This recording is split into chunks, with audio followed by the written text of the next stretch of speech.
Merci d'être avec nous dans cette édition vespérale sur FM Télévision. Mesdames et messieurs, bonsoir. Chose promise, chose due.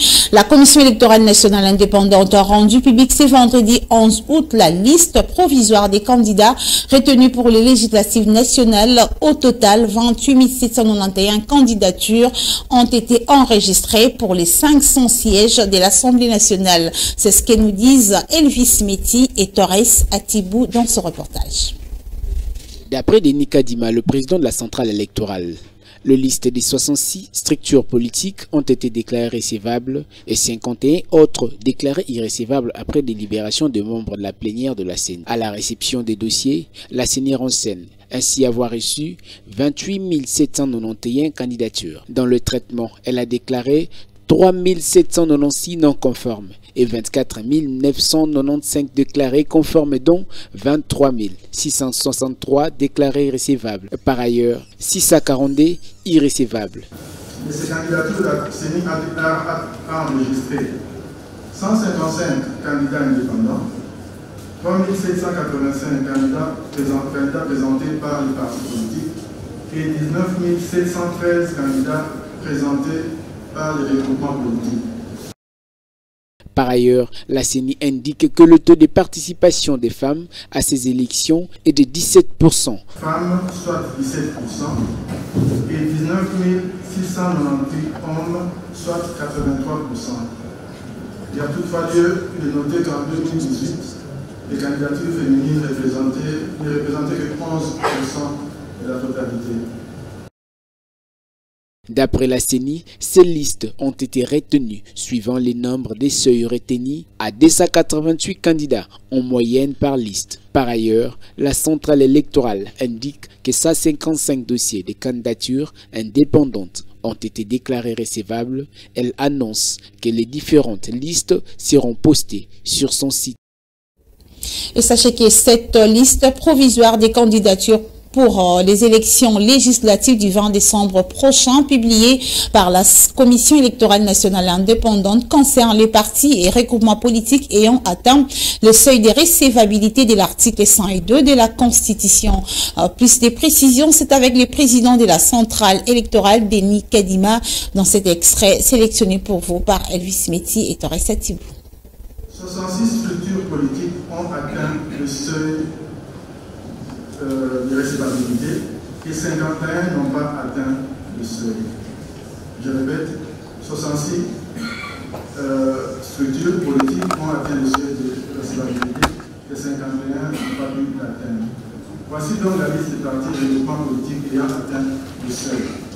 Liste des partis politiques et regroupements politiques ayant atteint le seuil. 1. AFDC-A, Alliance des forces démocratiques du Congo et alliés, avec 479 sièges représentant 9%, donc ils ont atteint le seuil, suivi au numéro 2 par le MLC, Mouvement de libération du Congo, 473, soit 98%. 3. UDPS Tshisekedi, Union pour la démocratie et le progrès social, avec 459 comme nombre de candidats. Et pendant que la Commission électorale nationale indépendante publiait la liste provisoire pour l'élection du 20 décembre prochain à la députation nationale, la coalition Lamouka, de son côté, a, à travers un communiqué rendu public ce vendredi 11 août, mis en garde les animateurs de la Commission électorale nationale indépendante contre toute tentative de coup de force à travers ces processus et annonce qu'elle les tiendra pour responsables avec le pouvoir en place de tout ce qui pourrait résulter à la suite d'une crise politique dont ils sont le seul géniteur. Ces communiqués fait suite de la dernière sortie médiatique du deuxième vice-président de la CENI, Didi Manara, dont la coalition Lamouka qualifie ses propos des partisans et mensongers sur la question de l'audit du fichier électoral. Dossier à suivre. suivre. Et le président de la République, Félix-Antoine Tshisekedi Tshilombo, a échangé ce vendredi 11 août avec l'ambassadeur des États-Unis en République démocratique du Congo. Les échanges entre les deux personnalités ont tourné autour de la situation humanitaire dans la partie est de la République démocratique du Congo qui nécessite jusqu'à ce jour une attention soutenue. Dossier à suivre. La RDC héberge une faune et une flore riche en endémique susceptibles de jouer un rôle fondamental dans la régulation du système climatique mondial. Ces propos ont figuré dans l'allocution du président de la République Félix Tshisekedi lors de la clôture du sommet sur le climat au Brésil. Reportage. Dans son discours, le président de la République démocratique du Congo, Félix-Antoine Tshisekedi, a démontré que la République démocratique du Congo rêve un rôle clé dans la lutte contre le changement climatique, en ce qu'elle représente, tout comme le pays de l'espace amazonien, l'un des poumons de la planète et l'un des pays solutions face aux enjeux climatiques. Chiffre à l'appui, Félix Tshisekedi a expliqué que les forêts de la République démocratique du Congo hébergent une faune et une flore riche et endémique qui jouent un rôle fondamental dans la régulation du système climatique mondial au même titre que les forêts amazoniennes. En effet, la République démocratique du Congo est le deuxième massif forestier du monde, avec ses 155 millions d'hectares de forêts qui couvrent l'équivalent des 67% du territoire national. Mon pays représente à lui seul près des 10% des forêts tropicales du monde, près des 38% des forêts africaines et environ 60% de celles du bassin du Congo. Le massif forestier de la République démocratique du Congo séquestre également près de 24,5 gigatonnes de gaz à effet de serre quotidiennement, dont le 3/4 sont concentrés sur 43% de la superficie du pays. Pour le président Félix Tshisekedi, les sommets élargis de séjour vient agrémenter et mettre en lumière le pas décisif marqué par la République fédérative du Brésil, la République d'Indonésie et la République démocratique du Congo qui, à travers l'adoption d'une approche globale et collaborative, ont abouti le 14 novembre 2022 à Bali à la déclaration conjointe sur la coopération autour de la forêt tropicale et l'action climatique entre les trois pays précités. Le cardinal Fridolin Ambongo séjourne dans la province du Nord Kivu où il est allé participer à la célébration des 25 ans d'épiscopat du Monseigneur Melchisedek Sikouli. Le prélat catholique est passé par la ville de Goma pour faire les constats du projet de construction de la nouvelle cathédrale dédiée à la bienheureuse Maria Ouamani. Suivez le cardinal Fridolin Ambongo à ce sujet dans cet extrait sélectionné pour vous par Edine Nzei. J'ai toujours entendu parler de ce projet de construction de la nouvelle cathédrale de Goma depuis le cynisme qu'on avait reçu lors du volcan Nyiragongo qui avait détruit l'ancienne cathédrale. Et le diocèse de Goma avait eu cette bonne idée de commencer le projet de construction d'une nouvelle cathédrale qui soit un peu plus centrale par rapport à la population.